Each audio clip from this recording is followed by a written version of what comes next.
Goedemorgen alle heren en van harte welkom bij RTV NOF op deze snij van Friesland, Noord-Friesland komt tot stilstaan. De scholen zijn morgen net open, er zijn geen kerkentjenesten, we moeten zo vol mogelijk thuiswerken. We moeten ons aanpassen, alles om mij ervoor te zwalen die wij beschikbaar hebben. Ik sta hier samen met Jel, dat best in ieder geval wel een van de weinigen die samen met de vrijwilligers van RTV NOF bij deze kerkentjenest is. Denk je dat het een mooie tjenest wordt of wat denk je wat voor tjenest het wordt? Nou ja, maar... Ja, nou, de kerken ze binnen dicht. Ze zien had er misschien toch nog iets. Want ja, vanuit de grote kerken, hier in Kalmersweg. Nou, het blijft nog een beetje stil. Ja.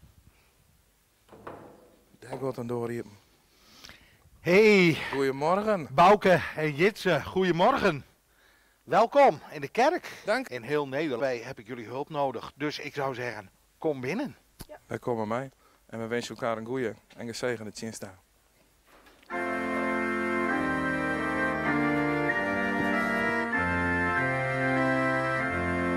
Wacht je maar even.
Goh, Jitse, dit voelt eigenlijk wel heel raar, hè?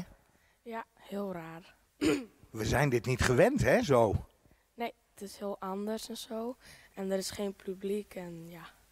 Een hele lege kerk. En normaal kom ik zondags altijd de kerk binnen samen met de kerkenraad. En nu kom ik de kerk binnen alleen met jou. Wat bijzonder. Want we hebben vandaag toch een kerkdienst. Een kerkdienst zonder mensen, hè? Ja, zonder mensen, niemand is hier. Nee. We hebben wel een aantal medewerkers die meewerken aan de dienst. Die ervoor zorgen dat er toch gezongen wordt. En we hebben een organist. Daar luisteren we naar. En zoals je ziet, de kaars brandt ook, hè? De paaskraas. Die brandt elke zondag, maar zeker ook vandaag. Omdat we, ondanks dat er geen mensen zijn, toch een dienst houden. Weet je ook alweer waarom de paaskaars brandt? Wat zegt de paaskaars? Nou, dat God bij ons is. En ja, dat hij ook ons beschermt. Ja, de paaskaars zegt inderdaad dat de Heilige Geest, de Geest van God, met ons allen is. En met ons allen blijft. Wat ook komt en wat ook is. Hij is altijd bij ons. Maar naast de paaskaars zijn er ook nog andere kaarsen die we vandaag aan moeten steken. Hè? Welke kaarsen zijn dat ook alweer? De 3 zondagen.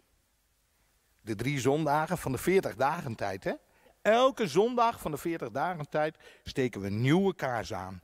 Tot aan uiteindelijk? Tot aan Pasen. Tot aan Pasen, ja.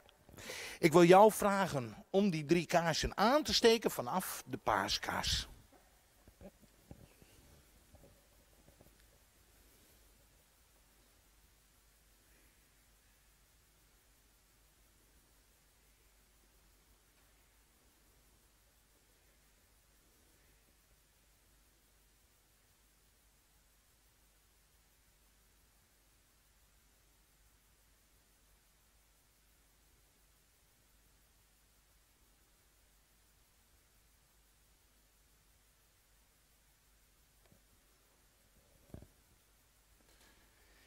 Dit zijn nou brandende kaarsen.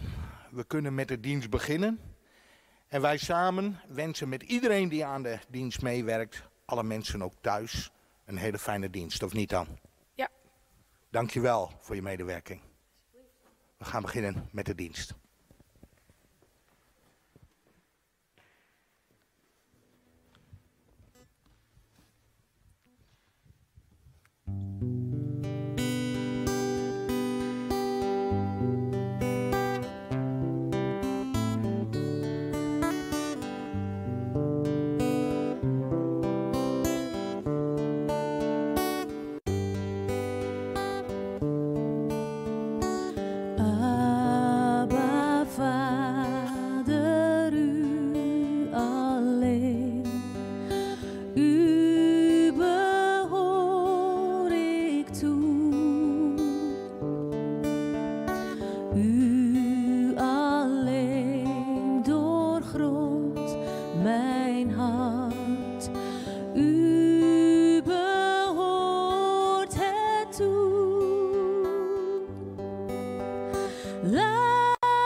Een hele goede morgen allemaal, hier vanuit de Gruttetjerken van Kolmenswaag.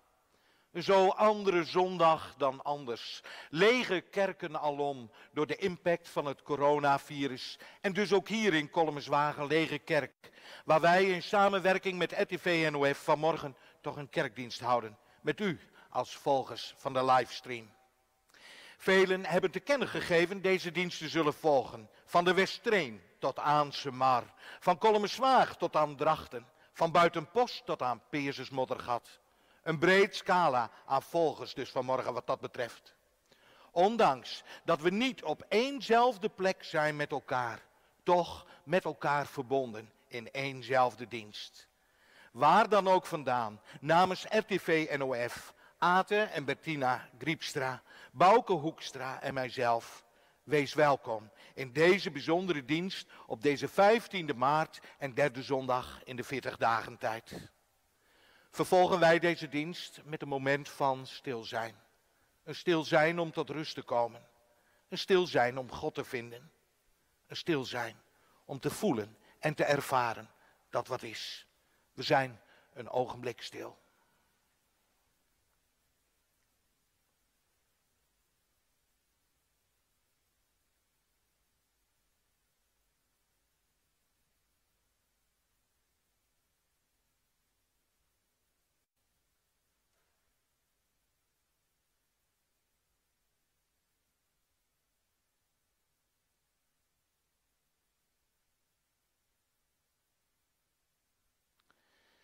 Komend vanuit de stilte, voelend Gods liefde en trouw, mogen we ook het vertrouwen en de verwachting uitspreken van zijn aanwezigheid hier vanmorgen in dit samen zijn. Hij die altijd is en blijft, die ons nooit in de steek zal laten, Die trouw blijft aan alles waar hij zelf ooit het begin van is geweest. In de naam van diezelfde God groeten wij elkaar ook. Hier vanmorgen en thuis. In genade en vrede ons gegeven door zijn Zoon Jezus Christus. Die wij kennen door het werk van de Heilige Geest. Amen. Wij gaan luisteren naar Ate en Bettina.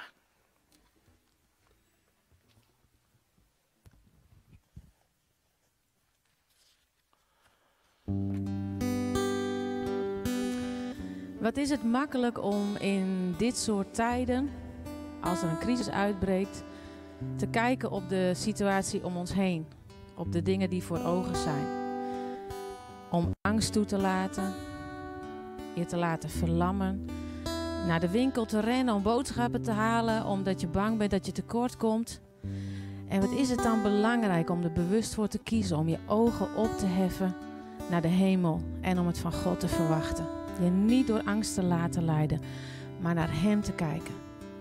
Daar gaat het komende lied over. Ik hef mijn ogen op naar de bergen. Een psalm.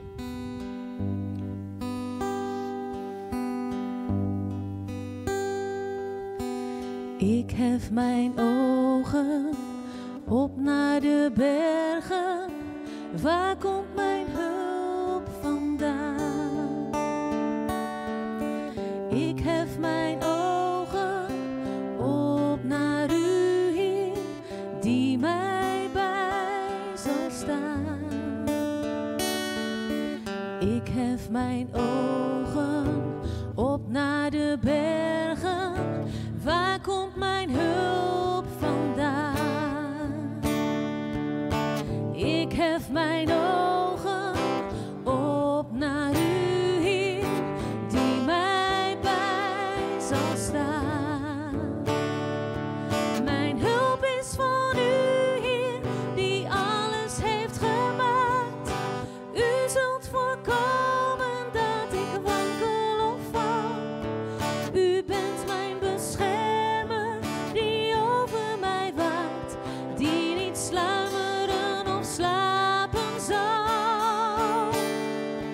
Wat kan mij gebeuren, door zon of door maan?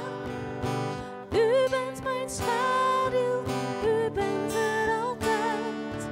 Bewaart heel mijn leven, mijn komen. U beschermt mij tot in eeuwigheid. Mijn hulp is van U, Heer.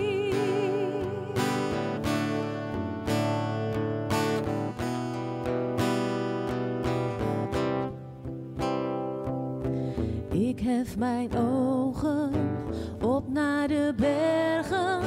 Waar komt mijn hulp vandaan? Ik hef mijn ogen op naar U, Heer, die mij bij zal staan. Mijn hulp is van U, Heer, die alles heeft gemaakt. U zult voorkomen dat ik wankel of val. U bent mijn beschermer, die over mij waakt, die niet sluimeren of slapen zal.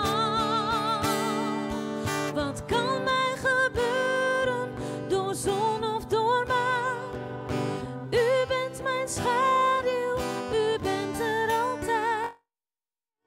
Bewaart mijn leven, mijn komen en gaan. U beschermt mij tot in eeuwigheid. Mijn hulp is van U, Heer.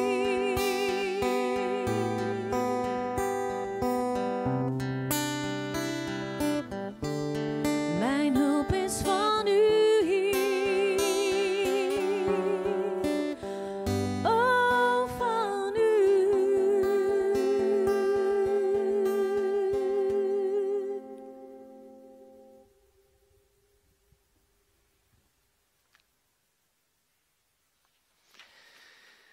Blijven vertrouwen, dat is het thema waar het vandaag over gaat. En niet voor niets. We zitten zo ineens midden in een situatie waar we ons eerder in de tijd eigenlijk geen voorstelling van zouden kunnen maken. Juist ook omdat heel veel dingen tot nu toe altijd heel vanzelfsprekend waren. Heel vanzelfsprekend gingen. En zeg maar gerust, heel goed geregeld waren in een land als het onze. Zo'n veilig systeem brengt rust en is voor de meesten van ons eigenlijk ook de gewoonste zaak van de wereld. Sterker nog, we staan er zoveel en zo vaak niet eens meer bij stil hoe goed we het hebben hier. Totdat er iets gebeurt waarbij we de controle kwijtdreigen te raken. Door iets waarvan nog onduidelijk is welke kant het op zal gaan. En we behalve de te nemen maatregelen eigenlijk niet zoveel meer in handen hebben. Dan voelen we en ervaren we meteen onze kwetsbaarheid en wordt duidelijk. Veel is maakbaar in het leven. Echter, niet alles. We zien dat besef nu ook steeds duidelijker terug. Mensen die zich steeds meer zorgen maken nu een virus om zich heen grijpt en er van alle kanten zo hard gewerkt moet worden om datzelfde virus en de gevolgen ervan in te kunnen dammen. Zoveel gedachten, zoveel meningen in een zo onrustige wereld. Dan valt rustig blijven niet mee. Mensen reageren af en toe fel op genomen besluiten, vinden het of te drastisch of niet drastisch genoeg. Zijn teleurgesteld om zaken die worden geannuleerd. Of juist heel bang voor de dingen die wel doorgaan. Winkels worden leeggehamsterd. En de artikelen waar je dat niet in de eerste instantie van zou verwachten, raken uitverkocht. Mensen slaan op hol in denken, doen en laten. Stormen in het leven. Hoe gaan we ermee om? Door de eeuwen heen kregen mensen ermee te maken. Door de eeuwen heen overkwam mensen dingen die ze niet in de hand hadden. Net zoals ons nu al die veranderingen en maatregelen overkomen. Dan worden we onzeker, maken we ons steeds meer zorgen. Is vertrouwen ineens geen vanzelfsprekendheid meer? Hoe ga je? Moet je als maatschappij dan verder? Welke rol speel je zelf als mens in dat geheel? En hoe zit het met je geloof als je naar al deze dingen kijkt? Vandaag gaan we het er in deze dienst met elkaar over hebben. Willen we nu eerst bidden met elkaar. Heere God, Vader in de hemel, u bent het die ons als eerste zoekt. En u bent het die als eerste van ons houdt, de hele dag, het hele leven door. Houdt u in alles zoveel van ons. Als we 's morgens wakker worden en ons zijn tot u richten, bent u voor ons steeds de eerste in alles, omdat u zoveel van ons houdt. Als bij de komst van weer een nieuwe dag en wij weer opstaan na de nacht, ons weer op u richten, bent u er al eerder voor ons, omdat u in alles zoveel van ons houdt. Als in de dag wij met zoveel dingen te maken krijgen, mooie dingen, fijne dingen, maar ook dingen die angst en zorg geven. Onzekerheid over alles wat is en komt, of dingen die zo vaak en zoveel ver weg staan van u. Die ons steeds opnieuw ook afleiden van u. Zelfs daar bent u er steeds, Heere God, voor ons. Blijvend ook, omdat u in alles zoveel van ons houdt. En wij, zo dikwijls ondankbare mensen, die altijd maar denken en spreken, het vaak zelf zo goed weten, staan daarin ook zo dikwijls onvoldoende stil. Bij uw liefde, bij uw grootheid, bij uw zijn, die we van u krijgen, elke dag weer, om niet zomaar. Of eigenlijk, omdat u in alles zoveel van ons houdt. Vader in de hemel, lof en dank zij u voor de nieuwe dag.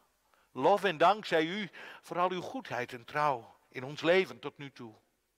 U hebt ons veel goeds bewezen. U laat ons niet meer opleggen dan wij kunnen dragen. U laat uw kinderen alle dingen ten goede komen. In alles bent u en blijft u nabij.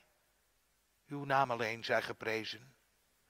Zegen vanuit die naam, dan ook onze verbondenheid met elkaar in deze dienst. Wie we ook zijn, waar we ook zijn. U bent het ons, die ons met elkaar verbindt. Verbonden met u en met elkaar door uw geest van liefde. Om Jezus wil. Amen. Ook vanmorgen in deze bijzondere dienst gaan we luisteren naar de woorden van Gods wet. En die wet gaan Bettina en ik samen aan u brengen. Wij zijn kinderen van God. Hou dan ook het meest van hem. God houdt ook heel veel van ons en hij wil onze vader zijn. Probeer te doen wat hij van ons vraagt. Er zijn veel leuke dingen in ons leven. Van alles is er te doen, te zien en te beleven. Velen moeten werken, velen moeten naar school. Als we er maar aan denken dat God op de eerste plaats komt. Niks mag God in de weg staan in alles wat we hebben te doen, elke dag opnieuw. Wanneer wij de naam van God gebruiken, dan moeten we dat niet zomaar even doen. Als stopwoord, scheldwoord of als vloek. God is onze maker, onze schepper, onze God. Hij is groter dan wie ook. Hij is het meest bijzondere in ons bestaan, bron van leven, elke dag opnieuw. Gebruik de naam van God dus ook met eerbied. We hebben het altijd zo druk overal mee. 1 dag in de week krijgen we om het wat rustiger aan te doen. 1 dag om te genieten van alles wat we hebben, krijgen. 1 dag waarop we leuke dingen doen. En een dag om bewust even stil te staan van wie dat alles komt. En dat stilstaan kunnen we zelf doen, maar ook met elkaar delen. Delen in de kerk. Wees geduldig en lief met je ouders en ook voor de andere mensen om je heen. Als je zelf lief en geduldig bent voor anderen, zullen anderen dat doorgaans ook zijn voor jou. Wie boos is, kan erge dingen doen of zeggen. Dingen waarmee je anderen pijn kunt doen en waar je nadien spijt van kunt krijgen. Probeer je woede te bedwingen, want je kan er zoveel stuk mee maken. Als we van iemand houden, dan moeten we die ander ook trouw blijven. En niet diegene van wie we houden ongelukkig maken. De liefde is immers het mooiste geschenk wat God ons gegeven heeft in het leven. We mogen niks afpakken of stelen van andere mensen. Geen geld of goed. En ook is het vanuit Gods liefde niet denkbaar dat je jezelf ten koste van anderen verrijkt. Hoe moeilijk daar ook aan te voldoen is in een wereld als de onze. Ieder het zijne en ieder het recht op een goed en leefbaar leven. Wees eerlijk, lieg niet en vertel geen slechte dingen over andere mensen. Verheerlijk jezelf niet door je beter voor te doen dan de ander. Jij bent net als iedereen, met al je sterke, maar ook met al je minder sterke kanten. Wie zich gelijkwaardig opstelt aan de ander, mag ook die gelijkwaardigheid terugverwachten. We zijn uiteindelijk allemaal kinderen van God. Wees blij en gelukkig met wat je hebt, of wie je bent. Je bent goed zoals je bent. Niet voor niets noemt God jou zijn kind. Wie tevreden kan zijn met het zijne of hare, hoeft ook niet jaloers te zijn op andere mensen. Immers, daar waar wij anderen het geluk oprecht gunnen, zal tevredenheid onszelf ook het geluk brengen. Hou je vast aan God in je leven. Hij die was, is en blijft. Naar aanleiding van de woorden van de wet mogen wij vanmorgen ook bemoedigd worden. En die bemoediging komt vandaag tot ons vanuit Psalm 119, vers 105. Waarin de dichter ervan zo vol vertrouwen belijdt. Uw woorden zijn voor mij als een lamp in het donker, als een licht in mijn leven. Zo mogen wij vandaag met z'n allen datzelfde belijden. Wij gaan opnieuw luisteren naar Ate en Bettina. Het volgende lied wat we voor jullie willen zingen, maar het liefst ook met jullie, ik hoop dat jullie thuis een beetje mee kunnen doen, is Jezus alleen, ik bouw op Hem. Hij is mijn hoop, mijn lied, mijn kracht. Door stormen heen hoor ik zijn stem, dwars door het duister van de nacht. Ons gevoel zegt het vaak niet en soms moeten we heel bewust die keuze maken. Ik hoop dat als je vandaag thuis luistert, als u vandaag thuis luistert, dat u met mij die keuze kunt maken. Jezus alleen, ik vertrouw op u. Niet op mijzelf, niet op de omstandigheden, maar ik wil op u vertrouwen, ook deze dag.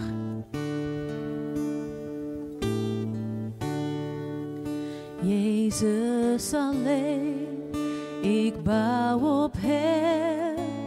Hij is mijn hoop, mijn lied, mijn kracht.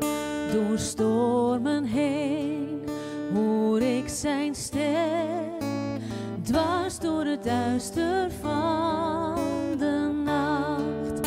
Zijn woord van liefde dat mij sust, verdrijft mijn angst, nu vind ik rust. Mijn vaste grond, mijn fundament, dankzij zijn liefde leef ik nu. Jezus alleen werd mens als wij, klein als een kind in kwetsbaarheid. Oneindig veel hield hij van mij, leed om mijn ongerechtigheid. En door zijn offer werd ik vrij. Hij droeg mijn straf, hij stierf voor mij, ontnam de dood zijn heerschappij. Dankzij zijn sterven leef ik nu. Daar in het graf, in dood gehuld, leek al zijn machten niet gedaan. Maar o die dag, dat werd vervuld. Jezus de Heer is opgestaan. Sinds hij verrees in heerlijkheid, ben ik van vloek en schuld bevrijd. Ik leef in hem en hij in mij. Dankzij zijn bloed ben ik nu vrij. Geen levensangst, geen stervensnood. Dat is de kracht waar ik in sta. Van eerste stap tot aan de dood leidt hij de weg waarop ik ga. Geen duivelsplan of aards bestaan kan mij ooit roven uit zijn hand. Als hij verschijnt, roept hij mijn naam. In die verwachting houd ik stand. In hem alleen, in hem alleen.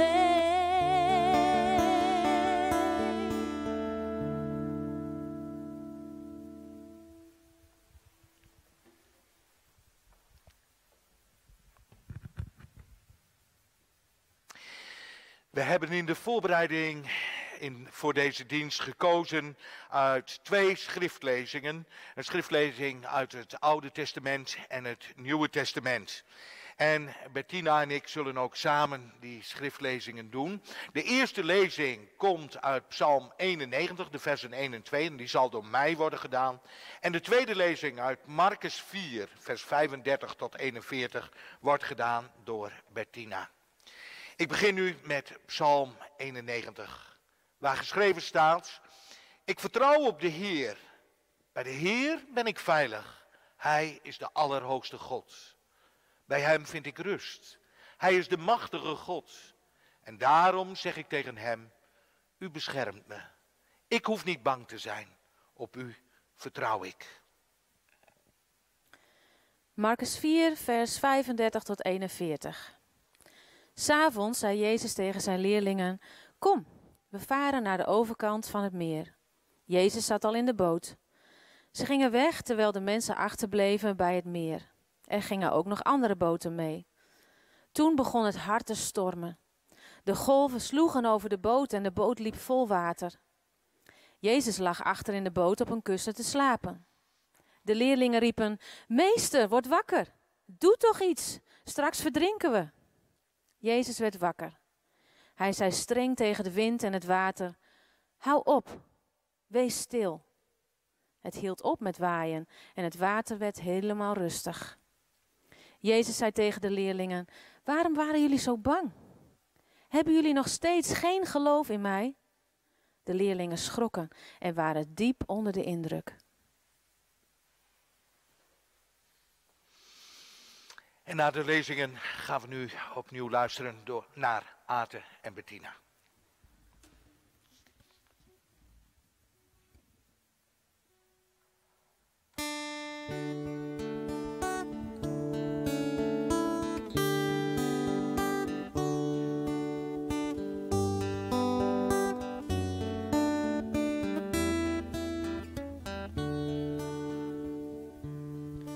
Op u, mijn heiland, blijf ik hopen. Verlos mij van mijn bange pijn.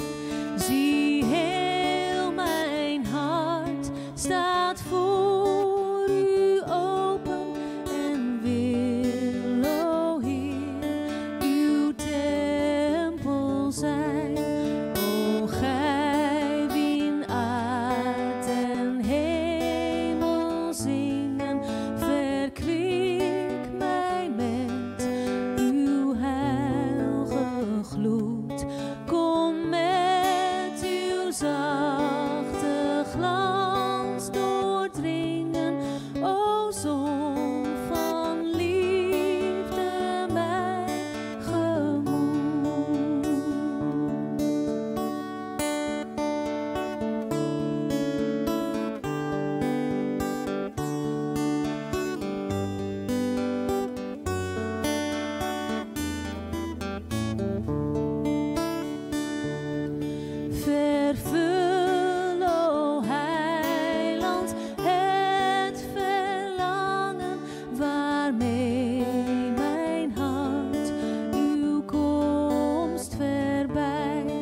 Beste mensen thuis, gemeente van Jezus Christus. We hoorden zo pas de woorden van Psalm 91, een psalm die veelal aangehaald wordt als psalm over Gods bescherming in tijden van nood. De schrijver van de psalm wordt niet genoemd in de oorspronkelijke Hebreeuwse tekst, maar vanuit de Joodse traditie worden de woorden toegeschreven aan Mozes. Woorden die hij schrijft aan het einde van zijn leven. Andere bronnen vertellen dat ze zijn van Davids hand. Maar wie ze ook heeft geschreven, ze zijn in ieder geval het horen waard. Te meer ook daar waar de onzekerheden van het leven zo naar voren komen. Bijzondere woorden zijn het ook, woorden van een groot geloof. Luister maar. Ik vertrouw op de Heer, bij de Heer ben ik veilig. Hij is de Allerhoogste God. Bij hem vind ik rust. Hij is de machtige God en daarom zeg ik tegen hem, u beschermt me. Ik hoef niet bang te zijn, op u vertrouw ik. Mozes of David, in ieder geval spreekt hier een mens met een rotsvast vertrouwen. Iemand die in alles vasthoudt aan God in zijn bestaan. Die in alles gelooft en vertrouwt dat God ook is en blijft in wat ook komt. Die weet heeft en ervaren heeft hoe moeilijk het leven soms ook kan zijn of kan worden. Ik weet, God is en blijft dichtbij. Goh, dat je dat kunt als mens. Vasthouden aan God, tegen alles in wat je gebeurt en overkomt. Blijven geloven, zelfs daar waar alles tegen zit. Zelfs daar waar het lijkt dat God zo ver weg is, of misschien wel helemaal niet meer is. Dat je dat kunt. Kijk, als alles een beetje voor de wind gaat in het leven, als alles een beetje loopt zoals het moet lopen, als alles zo gaat zoals wij willen en verwachten, ach ja, dan is dit Gods vertrouwen niet zo'n punt. Het gaat immers allemaal goed. Er is immers zoveel om dankbaar voor te zijn. Ja, soms gaat het zelfs zo goed dat je bij die dankbaarheid niet eens meer stilstaat. Dat het goed gaat, wordt dan bijna een vanzelfsprekendheid. Nogmaals, dan sta je zoveel en zo vaak niet eens meer stil bij de rol die God heeft in het leven van ons als mensen. Ja toch? Niet dan? Zou het ook zo gegaan zijn? Zou dat ook zo het geval zijn bij de schrijver van Psalm 91? Zou het hem met alles wat hij meemaakt ook alleen maar voor de wind zijn gegaan? En dat hij daarom ook zo positief en vol goede moed de woorden kan spreken die wij zo pas nog lazen. Die woorden van vertrouwen, veiligheid en rust en bescherming. Nou, wij weten allemaal dat zowel Mozes als David het echt niet in alles altijd even gemakkelijk hebben gehad. Beiden hadden een taak op hun schouders rusten die er niet om loog. Beiden moesten besluiten nemen die een grote impact hadden op het leven van anderen. Beiden konden zich het eigenlijk ook niet permitteren om daarin fouten te maken of zich te vergissen. Want immers hun keuzes bepaalden zo dikwijls de gevolgen en het lot voor anderen. De grote leider Mozes, die het volk van God uitgeleide moest doen uit het vijandige Egypte. Die hen uiteindelijk in opdracht van God thuis moest brengen. Een hele moeilijke en zware opdracht, want het volk was echt niet een kudde gemakkelijke schapen die zich overal naartoe liet sturen. Mensen hadden een eigen mening, eigen gedachten, wilden zo vaak en zoveel hun eigen wegen gaan. Nee, Mozes heeft wel wat moeten doorstaan in zijn rol als leider van het volk. Hij moest hen vertrouwen geven en tegelijkertijd er ook voor zorgen dat ze op het goede pad bleven. Hij moest ervoor zorgen dat ze moed en kracht hielden om vol te houden. En tegelijkertijd was hij ook verantwoordelijk voor hun veiligheid. Stel je eens voor, dat op de schouders van één enkel man. En wat te denken van David, in beginsel zo'n gewone jongen. Een gewone jongen die uiteindelijk leider en koning wordt. Stamhouder van het geslacht, die zo de basis werd van vele geslachten. Wat te denken van zijn rol en positie in het leven. Och, wat heeft David het soms ook moeilijk gehad in de keuzes die hij moest maken. Want ook zijn keuzes waren immers zo van invloed op het welzijn en het leven van andere mensen. Beide mannen hadden een enorme verantwoordelijkheid daar waar het betreft keuzes maken en besluiten nemen. En soms moesten ze dat toch doen. Ook al brachten die keuzes verdeeldheid onder het volk. Wanneer doe je het goed? En wanneer zit je ernaast? En waar haalden zij zelf de kracht en de moed vandaan, daar waar het betreft de weg die zij hadden te gaan? Zowel Mozes als David vertrouwden op God. Voelden zich gesteund door God in alles wat ze moesten doen en in alles wat er van hen werd verwacht. Ze waren als het ware uitverkorenen van God. Het was God zelf die hen deze levensopdracht heeft gegeven. Zowel Mozes als David waren in dienst van God en het meeste wat ze deden en niet deden, werd dan ook gestuurd door God. God was de bron van heel hun werk, van alle doelen waar ze voor gingen en stonden. Daar waren beiden van overtuigd en God heeft hen dat ook meermaals laten weten. Maar dat betekende niet dat zij en alles wat ze deden, dachten, voelden, beleefden, God altijd zo van dichtbij ervaarden. Ondanks dat hij er altijd was en bleef, ondanks dat voelden ze dat niet altijd zo. Ondanks God zijn in hun bestaan, kenden ook deze twee grote leiders momenten van twijfel, van zorg. Momenten waarin ze hun eigen hart volgden en daarin ook keuzes maakten die misschien minder goed waren. Nog voor hunzelf, nog voor anderen. Keuzes anders dan God had bedoeld. Zo zie je maar. Mensen zijn en blijven mensen, geneigd te doen wat hun hart hen ingeeft. Geneigd te doen ook om een eigen koers te varen. En met een eigen koers varen is op zich niets mis. Mits het maar een koers is die goed doet. Die past in een leven met God en in een leven zoals hij dat heeft bedoeld. Een leven om te leven in liefde, met en voor elkaar. Een leven om te leven met en voor de ander, ten goede voor de ander. Een leven waarin mensen voor elkaar en de wereld om zich heen zorgen. Een leven waarin ze de liefde van hun schepper en maker ook centraal stellen bij zichzelf en bij hen met wie ze leven. Want zo'n leven geeft vertrouwen, geeft moed en kracht. Zeker daar waar dat niet vanzelfsprekend is. Zeker in momenten waarop juist zo'n behoefte is aan die moed en kracht. Momenten waarop angst, onzekerheid en zorgen de boventoon voeren. Juist in die moeilijke momenten konden zowel Mozes als David op God vertrouwen. Konden ze vasthouden aan de belofte die God hen had gegeven. De belofte van zijn zegen en zorg voor hen. De belofte van zijn zijn in hun doen, laten en leven. Juist in die moeilijke momenten was die belofte een houvast in alle onzekerheden van het bestaan.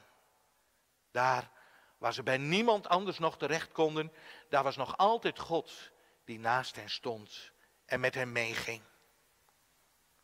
Vertrouwen hebben en vertrouwen houden. In de tweede lezing van vanmorgen kwam dat vertrouwen ook zo duidelijk naar voren. In het verhaal over de storm op het meer. De leerlingen van Jezus waren met hem de boot ingegaan. Het was een drukke dag geweest. Veel mensen bleven Jezus zoeken, wilden luisteren naar zijn woorden, hadden vragen aan hem of zochten genezing voor hun kwalen en ziekten. Nu was het avond en tijd voor Jezus en zijn leerlingen om even rust te nemen. De leerlingen waren trots op Jezus in wat hij zei en wat hij deed. Hij was hun grote voorbeeld en met hem in hun midden voelden ze zich ook sterk. Jezus wist immers overal raad op. Jezus leerde hen immers ook veel over God en over het leven zelf. En dankzij Jezus leerden ze God ook echt kennen. En mooier nog, durfden ze ook te vertrouwen op de God die ze niet konden zien, niet konden aanraken, maar die door Jezus toch een belangrijke plaats kreeg in hun leven. Ze voelden zich sterk en zeker, ondanks de dreiging die het tempelbestuur vormde en de onrust die er in het land ook was door Jezus' woorden en diens handelen. Met hem bij hen hoefden ze immers niet bang te zijn. Jezus wist immers in alles raad. Waar hij kwam hadden de mensen respect voor hem en daarmee ook voor hen als zijn leerlingen. Ze waren in de boot gegaan, moe maar voldaan. Het weer was rustig en alles ging eigenlijk zoals verwacht. Zoals het moet gaan na een dag hard werken op een mooie zomeravond. Jezus was achter in de boot gaan slapen, vermoeid van de lange dag. Het water kabbelde rustig en een ieder op de boot probeerde te ontspannen. Totdat ineens de lucht veranderde, vanuit het niets kwamen dreigende luchten tevoorschijn. En de wind haalde aan en bleef maar aanhalen. Het eerder zo rustig kabbelende water veranderde, golfjes werden golven, zo hoog als maar kon en aangejaagd door de harde wind, die inmiddels was uitgegroeid tot een enorme storm, sloeg het water tegen de boot en over de boot heen, waardoor deze vol water liep. De eerder zo rustige leerlingen waren op slag overstuur. Wat gebeurde hen nu? Wat overkwam hen nu zomaar uit het niets? En erger nog, wat moesten ze doen? Als het zo door zou gaan, zou de boot zeker ten onder gaan met allen die erin zaten erbij. Angst sloeg om in paniek. Van de eerder zo zeker en op Jezus vertrouwende leerlingen was geen sprake meer. Niets leek hen nog te kunnen kalmeren. Al hun vertrouwen op Jezus en ook in hun geloof in God leek met de storm te zijn weggewaaid. Verloren te zijn in de wind. Ze zouden vergaan, dat wisten ze zeker. Ze zouden het niet overleven. Dat bestond gewoonweg niet. Zo'n harde wind en zo'n eenvoudig bootje. En ieder die een beetje realistisch na kon denken, die wist, dit is het einde. In paniek roepen ze Jezus, maar die reageert niet meteen. Hij slaapt immers. Opnieuw roepen ze hem aan en ze roepen en hun roepen gaat over in een schreeuwen. Volledig in paniek zijn ze, compleet over hun toeren. We horen ze roepen, meester, word toch wakker, doe iets, straks verdrinken we. Jezus werd wakker. Hij sprak tegen wind en water, houd op, wees stil. En het hield op met waaien en het water werd weer helemaal rustig. Maar dat waren niet de enige woorden die Jezus sprak. Want daarna richtte hij zich tot zijn leerlingen. Waarom waren jullie zo bang? Hebben jullie nog steeds geen geloof in mij? In woorden kreeg Jezus geen antwoord op zijn vragen. Maar hun reactie zei genoeg. Ze waren diep onder de indruk van hem. En zeiden tegen elkaar. Zelfs de wind en het water doen wat hij zegt. Wie is toch deze man? En zo zien we maar. Een rotsvast vertrouwen kan van het een op andere moment omslaan in angst, onzekerheid, ja, tot aan de paniek toe zelfs. Angst en onzekerheid is ook iets wat heel veel mensen nu op dit moment voelen en ervaren met betrekking tot het coronavirus. De onverschilligheid en relativering van het begin hebben inmiddels plaatsgemaakt voor twijfel, zorgen en ook angst. En kijkend naar de winkels kunnen we toch ook wel stellen dat er bij bepaalde mensen een soort van paniek is toegeslagen. Heel veel vragen, heel veel zorgen, heel veel te doen ook in een onzekere tijd waarin wij geen van allen nog weten hoe lang die gaat duren. En laten we maar eerlijk zijn.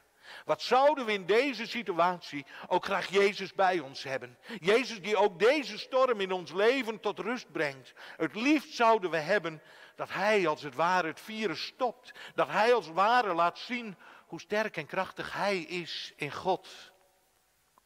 Maar daarvan lijkt voor zover wij nu zien en weten, nog geen sprake. De storm van de corona waait nog volop en brengt in onze samenleving nog zoveel teweeg. Beste mensen, beste gemeenschap van Christus. De grote leiders als Mozes en David moesten in onzekere tijden blijven vertrouwen op God. Op de steun en de kracht die ze van hem kregen. Maar moesten zeker ook aankunnen op het volk wat ze te hadden te leiden. Moesten zeker kunnen zijn op het vertrouwen wat het volk ook in hen had. Alleen samen en met God konden ze komen waar ze moesten zijn. De leerlingen van Jezus waren in zijn aanwezigheid krachtig en sterk, maar verloren het vertrouwen in de storm die hen overkwam. Jezus sliep en wat moesten ze zonder hem? Hij leerde hen dat hij er toch was. Ondanks dat hij sliep, zou hij hen toch nooit alleen laten. En wij? Hoe gaan wij allen om met de storm die ons nu wereldwijd treft in 2020? Hebben wij en houden wij vertrouwen in de mensen die alles op alles zetten op basis van ervaring, kennis en beste kunnen, om alles in zo goed mogelijke banen te leiden? Doen wij dat? Of verliezen wij ook onszelf in de paniek van het moment? Laten ook wij ons meeslepen in de ontevredenheid, teleurstelling of angsten van anderen, die zo dikwijls ook een risico kunnen vormen in dit hele gebeuren. Samen doen, samen ervoor staan, proberen vertrouwen te hebben en te houden in dat wat ons geboden wordt, in dat wat van ons gevraagd wordt in deze storm.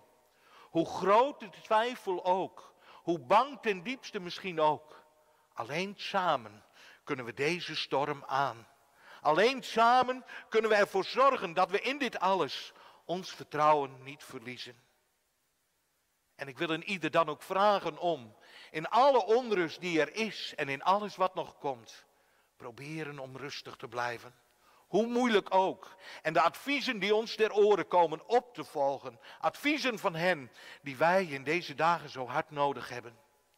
Daarmee hopen we ook dat de storm van deze tijd binnenkort gaat liggen. En wij met elkaar de rust weer mogen en zullen vinden. En lieve mensen, weet, God is in dit alles met ons, heel dichtbij. En hoezeer het waarom ook klinkt, hoe groot en talrijk onze vragen ook zijn over zijn aanwezigheid en rol in dit geheel, leg het maar aan hem voor. Spreek het maar naar hem uit. In de grootste storm is hij als een reddingsboei.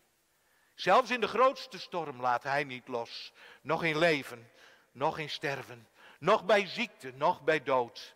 Laat deze God ons in Christus nooit alleen. Hem bidden wij de komende tijd om stilte in de storm. Hem bidden wij om kracht voor allen die zich inzetten voor ons allemaal. Hem bidden wij om vertrouwen te houden in al wat is en komt. Hij is het die ons geen kalme reis heeft beloofd. Dat weten we maar al te goed nu. Maar wel een behouden aankomst. Zo geloven wij, zo belijden wij. Ook nu. Of beter gezegd, juist nu. Amen. Wij gaan nu luisteren.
Zeggen wij nu de Heere God dank en doen we voorbeden met elkaar. Heere God, Vader in de hemel, dank u wel. Dank u wel dat we hier op deze wijze vanmorgen verbonden mochten zijn. Verbonden mochten zijn met u en met elkaar. En dat we woorden mochten horen van bemoediging en hoop. Woorden die we juist in deze tijd ook zo nodig hebben. Dank u wel dat we mochten horen dat u er in Christus altijd bent. En er ook altijd voor ons zult blijven. In wat ook is en wat ook komt. Hoe hoog de bergen ook zijn en hoe diep de dalen ook worden. U bent erbij en u laat ons niet los. Juist omdat u in dit alles een God bent die doet wat hij zegt. Een God van liefde. Juist daarom willen wij u ook bidden. Vader in de hemel, wil zijn met allen die ziek zijn. In het bijzonder met hen die zijn getroffen door dit virus. Wil zijn met allen die moeten missen. Met allen die verdriet hebben, waar dan ook maar. Wil zijn met allen die zich eenzaam en alleen voelen. In het bijzonder met hen die de komende tijd in afzondering moeten leven. Wil zijn met allen die niet meetellen in de maatschappij als de onze. Wil zijn met allen die moeten vluchten. Hetzelfde geldt eveneens voor alle mensen die werkzaam zijn in de zorg en de ondersteunende diensten. Zij die ondanks alles niet kunnen stoppen met werken, maar in het belang van ons allemaal elke dag opnieuw keihard aan het werk zijn. Zegen het werk van hun handen, Heer. Geef hen kracht en moed om vol te kunnen houden. Dat wat zij doen. Doen niet in de eerste plaats van zichzelf, maar in het belang van ons allemaal. Wij bidden u in deze 40 dagen tijd voor het welzijn van de wereld en voor allen die in deze wereld leven. Op weg naar het licht van Pasen, hoe donker nu alles ook lijkt. In het bijzonder bidden wij voor hen die het om welke redenen dan ook zwaar hebben. Het zij door oorlog, onderdrukking, door ziekte of door zorg, door wat hen is overkomen. En Heere God, wij bidden u ook voor onszelf. In deze onzekere en onwezenlijke tijden. Geef ook ons de kracht, de moed, maar vooral ook de rust en het vertrouwen om vast te kunnen houden aan u. Juist daar waar niet alles meer vanzelfsprekend is. Juist daar waar het in zoveel dingen een onduidelijk zoeken is. Juist daar waar het zo kan stormen in ons bestaan. Laat ons uw zijn met ons voelen, Heer, en geef ons vertrouwen in dat zijn. Bidden wij nu hier, maar ook thuis met elkaar. Het gebed wat Jezus onszelf eens heeft geleerd. Onze Vader, die in de hemelen zijt. Uw naam worden geheiligd. Uw koninkrijk komen. Uw wil geschieden, gelijk in de hemel, alzo ook op de aarde. Geef ons heden ons dagelijks brood. En vergeef ons onze schulden, gelijk ook wij vergeven onze schuldenaren. En leid ons niet in verzoeking, maar verlos ons van de boze. Want van u is het koninkrijk en de kracht en de heerlijkheid tot in eeuwigheid. Amen. We gaan opnieuw luisteren naar Ate en Bettina.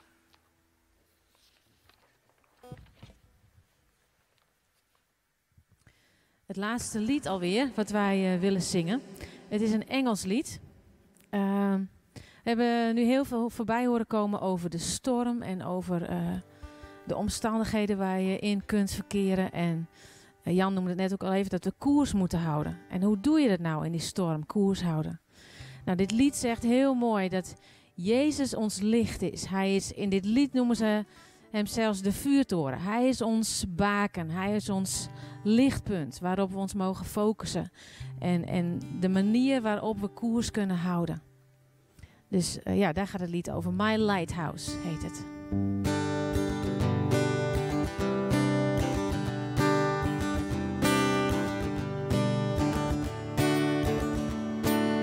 In my wrestling and in my doubts, in my failures, you won't walk out. Your great love will lead me through. You are my peace in the troubled sea. Oh, oh, you are my peace in the troubled sea. In the silence, you won't let questions your truth will hold. Your great love will lead me through. You are my peace in the troubled sea. Whoa, oh, you are my peace in the troubled sea. Whoa. My lighthouse, shining in the darkness, I will follow you. My lighthouse,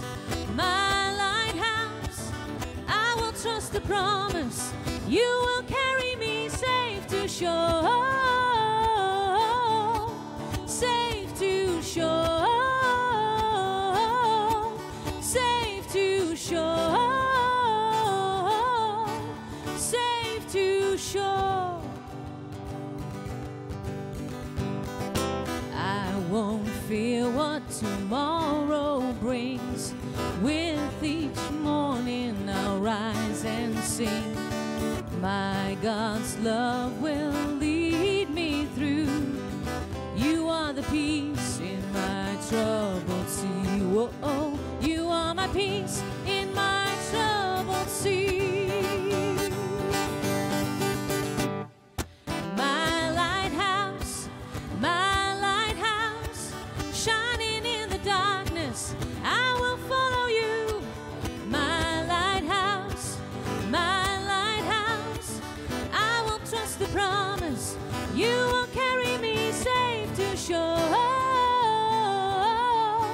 safe to shore,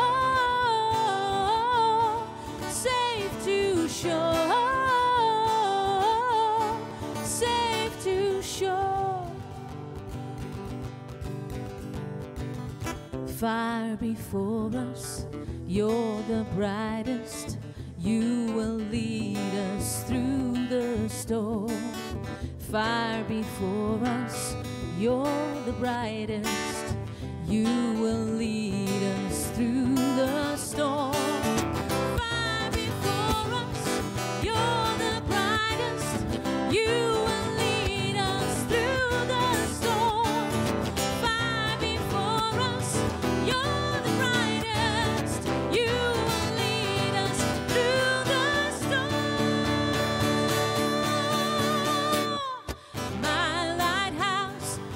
My lighthouse, shining in the darkness, I will follow you.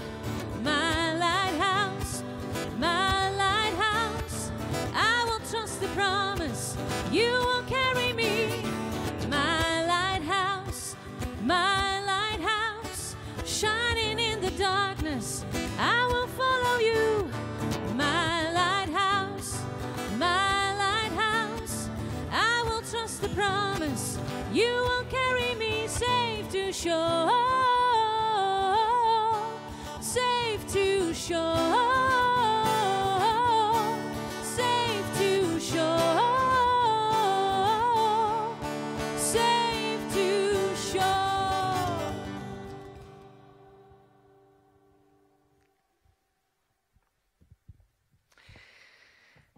En met het lied My Lighthouse, gezongen door Ate en Bettina, zijn we aan het einde van deze wel heel bijzondere dienst vanmorgen gekomen.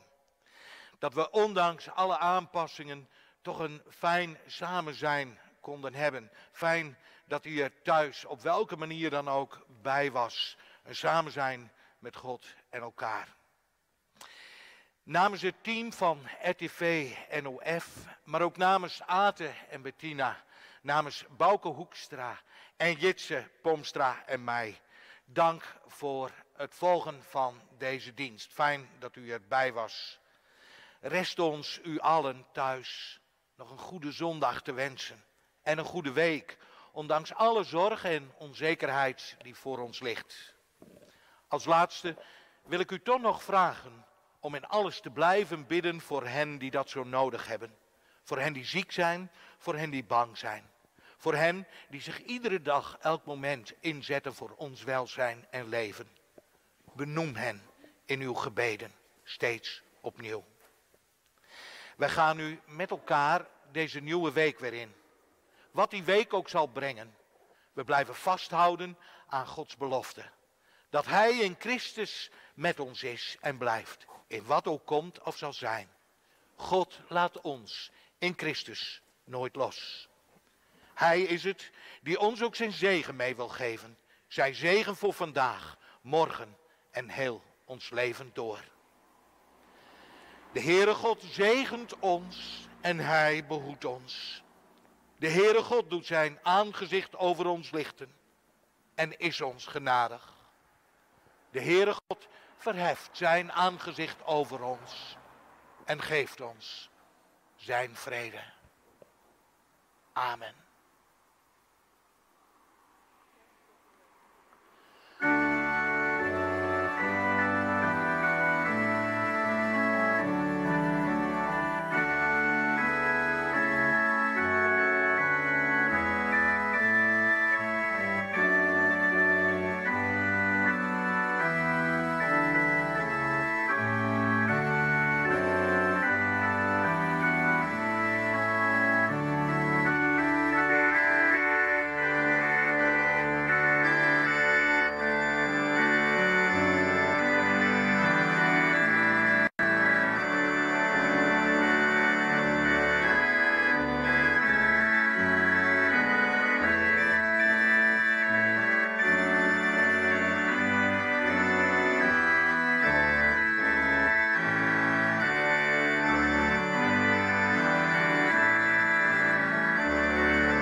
En zo zijn we aan de eindkamer van deze kerkendienst op 15 maart 2020. Ik zei het aan het begin van deze dienst al, en waarschijnlijk een hele memorabele dienst. Geen mensen in de kerken en toch bij elkaar komen te geren, samen met uw zwaarganger Jan van der Meer. Wij hopen dat je een hele mooie en bijzondere dienst beleven hebt. Wij danken ook Elsenien die mij die had aan het tot stand komen van deze dienst. Waaronder onder andere natuurlijk Jan van der Meer en hier achter mij de Grutte Kerken hier in Kalmersweg. Wij hopen dat jou dus genoten hebt van de dienst. Je huis volg ik in via onze website, via onze televisiekanaal, via onze social media. En daar kan ik alles nog een keer nijzen als je willen. Zorg op onze website rtvnof.nl als je deze dienst binnenkort nog een keer weer waarom zien willen. Deze dienst dus in de ring van de dag ik nog een keer weer hellen. Dus je kan altijd afschakelen of afstemmen op RTV-NOF. Namens alle vrijwilligers van RTV-NOF, dank voor het zien. En wij wensen je nog een hele noffelijke sneenta en graag ont een andere keer.